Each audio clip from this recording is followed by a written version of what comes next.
Hello everyone, কেমন আছেন? আমি ভালো আছি। আজকে আপনাদের সঙ্গে শেয়ার করছি এই আমলকির মোরব্বা। এই আমলকি নিয়েছি, এখানে মোটামুটি 500 গ্রাম, হাফ কিলো থেকে 600 গ্রামের মতন আছে। তো কিভাবে আমি এটাকে প্রসেস করে মোরব্বা বানাবো সেটাও আমিও শিখেছি। তো আজকে আমি করছি, আমি ভীষণ ভালোবাসি আমলকি খেতে। তো আজকে আপনাদের সঙ্গেও সেটা শেয়ার করছি। প্রথমে এই আমলকিগুলোকে আমি খুব ভালো করে ধুয়ে নিয়েছি। ধুয়ে নিয়ে এবার আমলকির গায়ে এরকম ফর্ক দিয়ে এরকম ছিদ্র করে করে, আমলকিতে তো একটা কষ ভাব আছে, তো সেইটা অনেক সময় না ভাল লাগে না খেতে। এবার মিষ্টি হলো কি, মোরব্বা জাতীয় জিনিস, মোরব্বা হলো, উল্টো কথা বলছি দেখছেন, মোরব্বা হলো কি একটু মিষ্টি জাতীয় জিনিস।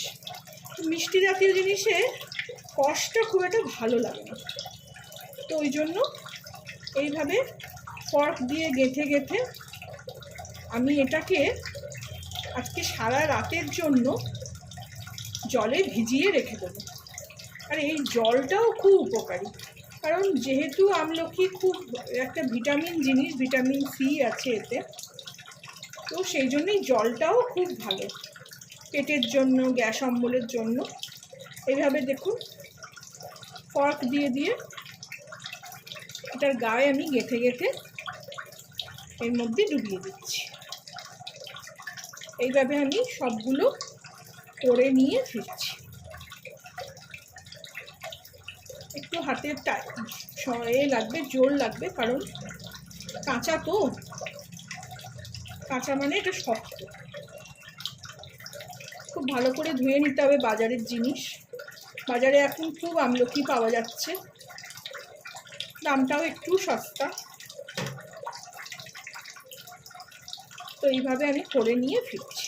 এইভাবে এই দেখুন, সবগুলো করে নিয়েছি।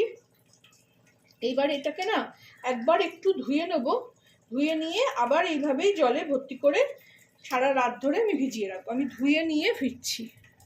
এই দেখুন, একদম ধুয়ে একদম ভালো খাবার জলে এটাকে আমি এইভাবেই ঢাকা দিয়ে ভিজিয়ে রেখে দেবো। এই প্লাস্টিকের এই জিনিসটা দিয়েই ঢাকা দিয়ে দেবো, কিংবা একটা জাল ঢাকাও দেওয়া যেতে পারে। জালই ঢাকা দিয়ে দেবো।